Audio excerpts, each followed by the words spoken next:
না দিদি ভাই, ইউ আর লায়ার। আরে বলছি তো তুমি লায়ার, আমি কোথায় মিথ্যে কথা বললাম? আর আমার কাছে প্রমাণও আছে যে তুমি কি মিথ্যে কথা বলেছো। তোমাদের আমি প্রমাণটা দেখিয়ে দিচ্ছি, কে লায়ার তোমরা ভেবে চিন্তে বলবে। ভাই তোমরা যারা মানে অনলাইনে ওই রিল বানাও, ইউটিউবে শর্টস বানাও, আমার জন্য ভীষণ ডিফিকাল্ট। তাহলে এগুলো কি দিদি?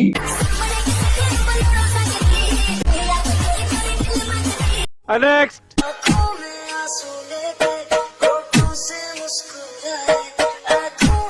नेक्स्ट।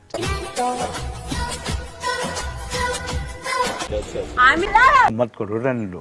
তাহলে দেখে নিছো বন্ধুরা, আমাদের নন্দিনী দিদি অন্যকে মিথ্যাবাদী বলে কিন্তু নিজেও মিথ্যে কথা বললে।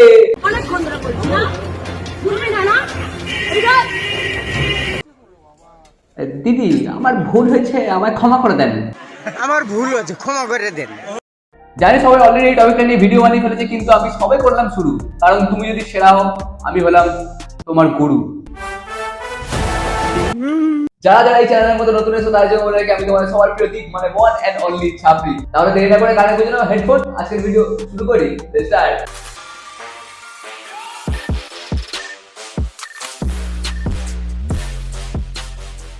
তো আমাদের দাদা আর দিদি অনেক বড় একটা কোশ্চেন করে ফেলেছে। নন্দিনীদির মতো কিন্তু পাইস হোটেল 100টারও বেশি রয়েছে, কিন্তু নন্দিনীদি কেন এত ভাইরাল হলো?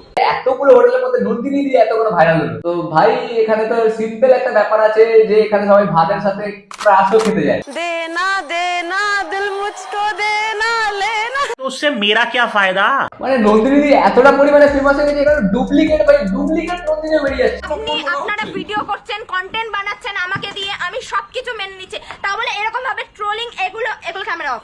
তো তুমি আজকে ইনকাম করছো, তোমার দোকানের কাস্টমার। তাহলে যেই জিনিস একবার ভাইরাল হবে সেই জিনিসের ডুপ্লিকেট মাল বেরোবে। ভিড় বাসে কে পেলেছে ছড়াচ্ছে এত গন্ধ? নন্দিনী দি কেন ভাইরাল হলো? ভাইরাল কেন হলো না পাশের দোকানের নন্দ?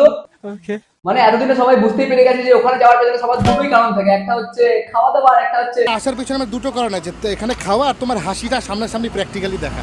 এই যে হাসিটা, এই সেই হাসিটা, এই সেই এই সেই এই সেই।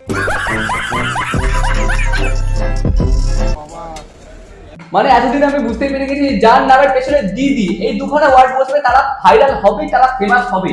যেমন হচ্ছে কিয়া দিদি, রানু দিদি, নন্দিনী দিদি, সরি এই দিদির ট্রেন্ডিং আসার পর থেকে অনেক নায়ক নায়িকা এবং কি যারা মডেলিং করতো তারাও ভাই মডেলিং ছেড়ে দিয়ে এই ব্যবসায় নেমে পড়ছে। যেমন কিনা এটাই দেখো না, মডেলিং ছেড়ে বিরিয়ানির দোকান খুললো সুইট এন্ড স্মার্ট অরিতা দি। ও মা কি কিউট।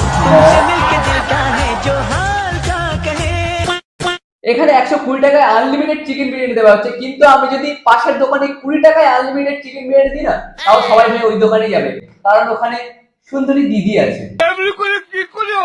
যারা এতদিন ধরে নন্দিনী দিকে লাইভ মেরে এসছো তারা একবার এটা দেখে নাও। দিদি কি মানে বিয়ে হয়েছে বা হওয়ার এর মধ্যে কোনো কথা আছে? আমি কমিটেড। ঠিক আছে, ভালোবাসা এতটাই অসহায় হয়, তুমি যাকে পছন্দ করবে তার আগে থেকে সেটিং করিয়ে রাখে ভগবান, কিছু করার নেই ভাই, রুলস এটা। I'm in a relationship with a handsome person. আমাদের এই ছোট্ট মনের কথা ভেবে তুমি তোমার রিলেশনশিপটাকে লুকিয়ে রাখতে পারলে না, তাহলে আর একটু তোমার ফেম বেড়ে যেত আর কি, মানে সিঙ্গেল ছেলেপুলের ভিড় বেড়ে যেত তোমার দোকানে। দীপ আমার একটু খবরের চ্যানেলটা চালিয়ে দিবি, আমি খুঁজে পাচ্ছি না কত নাম্বার আছে দেখতে। বাবা সেট আপ, আমি আবার ভিডিও করছি, তুমি এখন আমায় টিভি চ্যানেল খুলে দিতে বলছো? বাবাকে সেট আপ বলছি, শুয়োর তোর কপালে আজকে জুতোর ছাপ বসাচ্ছি তারা। আমাদের সবার প্রিয় সুইট এন্ড স্মার্ট নন্দিনী দিদির দোকান করার পর দিয়ে পাশের দোকানগুলোর বিজনেস একেবারে ফ্লপ চলে গেছে ভাই।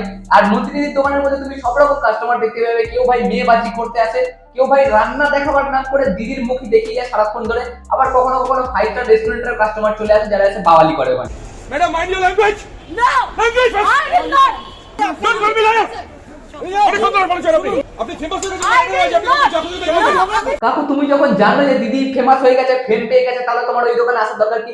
আশেপাশে তো আরো 40-50 খানা দোকান পড়ে রয়েছে, তুমি সেগুলোতে যাও, ওখানে তো সেম খাবারই পাবে না। ওই ভিড়ের মধ্যে গুতগুতি করবে আর ভাই ঝামেলা। পাড়ার কাকুগুলো আর কাকিমাগুলো ভাই এরকমই হয়, মানে ঝামেলা না করলে ওদের পেটের ভাত হজম হবে না, মানে ভাত খাবে ঝামেলা করবে হজম করবে। আমরা কি জোয়ান ফোন কি হজম করি, ওরা ঝামেলা করে ভাত হজম করে। ভিডিও করছো ভিডিওর মতো করো, সেটা ভাই ভাত দিচ্ছে দিদি, ভাত দিচ্ছে বলে দিদির দিকে ক্যামেরা দিয়ে দিদি ভাত দিচ্ছে, ভাতটাকে একটু দেখা। ভাই আমরা দিদিকে সাপোর্ট করছি, তোমরাও সাপোর্ট করছো, তোমরা সাপোর্ট করছো বলে আজকে দিদি এতটা ফেমাস হয়ে যাচ্ছে, চারিদিকে ছড়িয়ে পড়ছে। ভগবান আমাকে দিয়েছে, কোনো মানুষ দেয়নি আমাকে। এই ডায়লগটা কোথায় একটা শুনেছি মনে হচ্ছে।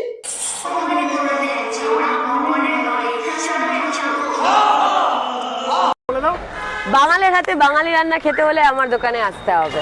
এই যে দিদি আমাদের এত সুষ্ঠু করে এত মিষ্টি হয়ে সবাইকে ইনভিটেশন দিয়ে দিল বাঙালির হাতে বাঙালি রান্না খাওয়ার জন্য, আমার দোকানে চলে আসো। এখানে শুধু নর্মাল মানুষরা যায়নি ভাই, অনেক রকমের ফ্ল্যাটবাজ মানলাও চলে গেছিল ব্লগ করতে। আমার নামের না পেছনে, প্রত্যেকটা পেছনে স্টোরি আছে। ও দিদির প্রত্যেকটা নামের পেছনে একটা করে স্টোরি আছে। তো দিদি আমার কাছে একটা প্রশ্ন আছে, তোমার এই মমতার নাম দেবার পেছনের স্টোরিটা কি গো? তাই নাকি আমার বন্ধু বান্ধবরা বলতো তো চোখটা খুব সুন্দর। ওয়াও, না সেটা তো এখনো। ওয়াও, তোমার চোখটা তো এখনো সুন্দর আছে। দিদি আমায় এক পিস মাছ দিয়ে দিও তাহলে। আরে ভাই খেতে গেছিস, খা না। দিদির চোখ দেখতে গেছিস দোকানে, খাবার দিতে গেছিস তো গেল, ফুডটা ব্লক কর। এইখানে নন্দিনী দিন হোটেলে এখানে কিন্তু ভিড় লেগেই আছে। আমাদের অমিতও কিন্তু এখানে আছে, অমিত চিল করছে। অমিত চিল করছে আর আমি বাল ছিটছি ঘরে বসে বসে।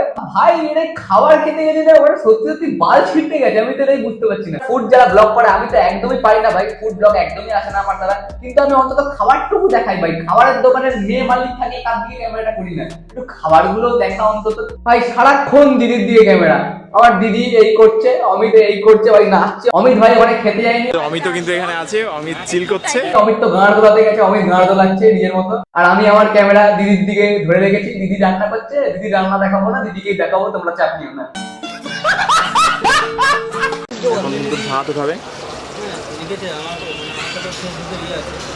এই দেখো দিদি ভাত তুলছে, আমি এখানে দিদির দিকেই দেখাবো, কারণ তোমরা সবাই ঘরে তো ভাত দেখো, তোমাদের রোজ ভাত রান্না হয়, কিন্তু তোমরা তো দিদিকে দেখো না, তাই আমি দিদির দিকে ক্যামেরাটা রেখেছি আপাতত, ঠিক আছে? পেঁয়াজ কাটতে একটা কান্না না করে দিদি, অভ্যাস হয়ে গেছে বলো। ঘরের লোককে একবার জিজ্ঞেস করেছি যে তোমার চোখ দিয়ে এরকম জল পড়ে কেন পেঁয়াজ কাটার সময়, তোমার কি কষ্ট হচ্ছে? দিদির চোখ ভাই এরা আগে লক্ষ্য করবে, রান্নাটা একদমই দেখবে না। মানে দিদি তোমার চোখ দিয়ে জল পড়ছে, অভ্যাস হয়ে গেছে বলো পেঁয়াজ কাটতে কাটতে। কত সুন্দর তুমি, বাবা তোমার পেঁয়াজ কাটা কত সুন্দর। আর ভাই ওখানে শুধু ঠার্কি টাইপের ফুড ব্লগার যায় না, আরো বিভিন্ন রকমের ফুড ব্লগার যায়। কি রান্না হচ্ছে? এটা মাছের ঝোল হচ্ছে। মাছের ঝোল।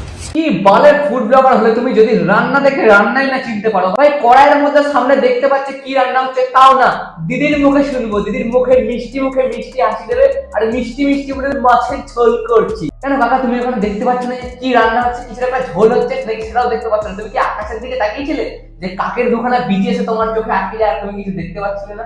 কি মাছের ঝোল এটা?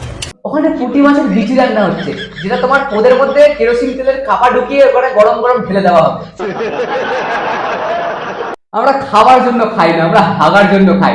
ইয়াস, আমরা কিন্তু বাঁচার জন্য খাই না, খাওয়ার জন্য বাঁচি। ইয়াস ইয়াস, ইয়াস, বলে দাও একবার, বলে দাও। দিদি কেন বলবে, আমি বলে দিচ্ছি, আমরা খাওয়ার জন্য খাই না, হাগার জন্য খাই। ইয়াস। একটা মাত্র ব্লগার যে ওখানে গিয়ে ফুড রিভিউ করেছিল, কিন্তু তার রিভিউ দেখেও ভাই ঝাড় চলে গেছে আমার।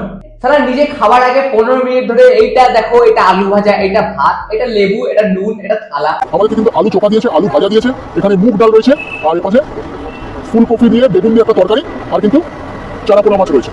এত বকবক করার পর তারপরে বলছে আলু ভাজাগুলো ঠান্ডা হয়ে গেছে, ভালো লাগছে না।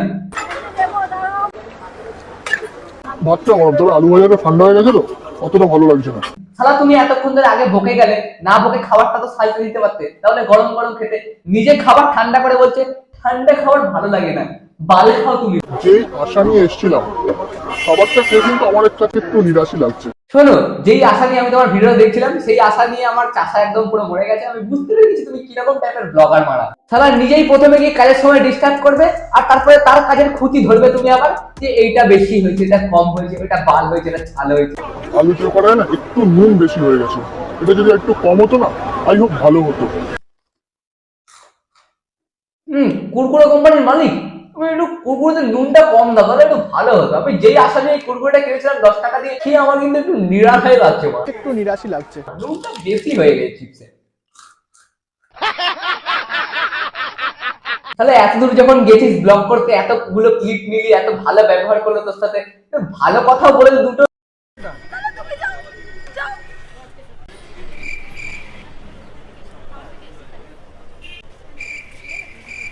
কেমন টাইপের ব্লগার ভাই, একটা মানুষের শরীর খারাপ হচ্ছে, গলা থেকে আওয়াজ বেরোচ্ছে না, কিন্তু তাও ভাই এরা ক্যামেরা নিয়ে একটু দিদি একটু ভাঙা গলায় গান শোনো না, তোমার খুব ভালো লাগবে আমাদের শুনতে।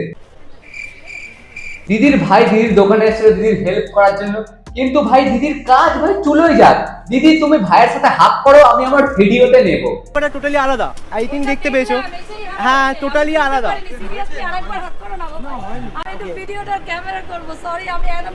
ওকে ওকে ওকে। আর এদেরকে ব্লগ না করতে দিলেই তখন দিদির দোষ ভাই, সম্পূর্ণ দিদির দোষ। আর তোমরা ডিস্টার্ব করছো একটা মানুষকে, কি কাজের জায়গায় গিয়ে আরেকবার হাত করো তোমার ক্লিপের মধ্যে। ভাই সত্যি সত্যি তো মানুষটাকে তোমরা কন্টেন্টই বানিয়ে দিয়েছো, কাজের জায়গায় গেছে তার কাজটা দেখাও। আরে ভাই এসে ভাই একবার হাত করেছে, সেটা নাকি রেকর্ড হয়নি বলে আবার আরেকবার হাত করতে বলছে। কারা এরা? আরে এরা কারা? জানি না। অনেকজন গিয়ে ভাই দিদির সাথে প্র্যাঙ্ক আরম্ভ করে দিয়েছে রীতিমতো, মানে খাবার খাচ্ছে খেয়ে পয়সা দিচ্ছে না, আর দিদি সেখানে দুর্ব্যবহার করে, তখন সেটা দিদির দোষ হয়ে যাচ্ছে। ভাই পেপারে পর্যন্ত খবর চলে আসছে নন্দিনী দিদি দুর্ব্যবহার করেছে। আরে দুর্ব্যবহার করার মতো কাজ করলে নিশ্চয়ই করবে, সেটা 100% করা উচিত। এই ইউটিউবার ভাই এসছে আমার সাথে একটা নোংরাই আর কি মারলো, এই ভাই বললো আমার কাছে টাকা নেই, তাহলে আমার না আমার কি করণীয়? আমি ভাইকে বললাম ঠিক আছে ভাই তোমাকে টাকা দিতে হবে না। তারপরে উনি পার্স বের করে আমাকে বলছে যে আমি মজা করছি। এতজনের কাছে দিদি ভাইরাল হয়ে গেছে, তার মধ্যে এত ভিড়, তার মধ্যে এসে তুমি এরকম প্র্যাঙ্ক মারো, দিদি তো মাথা গরম হবেই। অনেকের ভাই সুন্দর সুন্দর ব্লগ দেখেছি, তারা কিছুক্ষণ দিদিকে দেখেছে, দিদির বাবাকে দেখেছে, খাবার দেখেছে। আর ভাই অনেকের এমন ব্লগ দেখেছি যারা শুরু থেকে দিদি শেষেও দিদি। তো বয়স্ক লোকও খাচ্ছে ওখানে, তাদেরকে একটু দেখা কিসে এত টিআরপি জ্বালা তোদের, সারাক্ষণই একটা মেয়ের পেছনে ক্যামেরা ধরে রাখবে। একটু বৃদ্ধ বাবা মারা যে কাজ করছে তাদেরকেও দেখা, তাদেরও তো কিছু না হলেও ক্রেডিট আছে রে ভাই। আর আমাদের ফুডি ক্রেড দাদা ওখানে গেছিল, কিন্তু তাকেও ভিডিও করতে দেয়নি। আজকে দিলে ছেড়ে আমি রানাঘাট থেকে এসেছি, যেটা আমাকে বললো আর কি নন্দিনী যে তোমরা আমাকে যেমন উঠেছো তোমরা আমাকে ডাউন করে দিতে পারো। তুমি এই সাধ্য বাড়িতে মাছ ফাছ মেপে গেছিলে তো, দিদি ভেবেছিল তুমি ওখানে গিয়ে যদি মাছ মাপতে শুরু করে দাও, ওখানে গিয়ে যদি বলতে তুমি ওই কাকুটার মতো যে একটু নুন কম হয়ে গেছে, মাছের মধ্যে একটু কাটা বেশি হয়ে গেছে, তখন দিদির তো খারাপ লাগতো না? সমস্ত কিছু জলে চলে যায়, দিদি ভিডিও করতে চায় না। দিদি মনে আগে থেকে তোমার ভিডিও দেখেছিল যে তুমি বেশিরভাগ ভিডিও একটু স্ক্রিপ্টেড টাইপের করো, ওই জন্য দিদি তোমায় ঢুকতে দেয়নি। কারণ ওখানে যদি বাই চান্স দিদির খাবারটাকে বলে দিতে ইস কি ফালতু খাবার, ঠিক ব্যাস দিদির তো টিআরপি পড়ে গেল। আর বন্ধুরা তোমাদেরকে আরেকটা কথা বলা হয়নি, আমি একটা নতুন গ্রুপ খুলেছি, গ্রুপটার নাম হচ্ছে ছাপড়ি গ্যাং, দেখো ডেসক্রিপশনে লিংক দেওয়া আছে, ওখানে জয়েন করে নিতে পারো। আর ওখানে যে মেইন যেই কাজটা হবে, তোমরা যেই মিম ক্লিপ গুলো আমার ইনবক্সের মধ্যে সেন্ড করো, ওইটা এবার থেকে গ্রুপের মধ্যে পাঠিয়ে যাতে আমরা ওখান থেকে কালেক্ট করে নিতে পারি। আর ওই ভিডিওগুলোর রিঅ্যাকশন বা ওই ভিডিওগুলোর রোস্ট তোমরা এই চ্যানেলের মধ্যে দেখতে পাবে। তাহলে দেরি না করে ঝটপট জয়েন করে নাও, ফ্রিতে ভাই জয়েন হয়, কোনো পয়সা করে নিচ্ছি না তো আমি। তাহলে এই ভিডিওটা যদি তোমাদের ভালো লাগে তাহলে অবশ্যই লাইক করে দাও, আর ভিডিওটাকে শেয়ার করতে একদমই ভুলবে না। আর যদি এই চ্যানেলে নতুন হয়ে থাকো তাহলে এই যে নিচে সাবস্ক্রাইবার বাটনটা আছে টিপে দাও, ফ্রিতেই হয়, টিপে দাও না ভাই। আর বেল আইকনটা বাজিয়ে দিও যাতে পরের ভিডিও আপলোড করার সঙ্গে সঙ্গে তোমার এই নোটিফিকেশন চলে যায়। তাহলে আজকের মতো এই পর্যন্তই, দেখা হবে এরপর একটা সুন্দর ঝাঁকা লাগা ভিডিওতে। চলো টাটা, গুড বাই।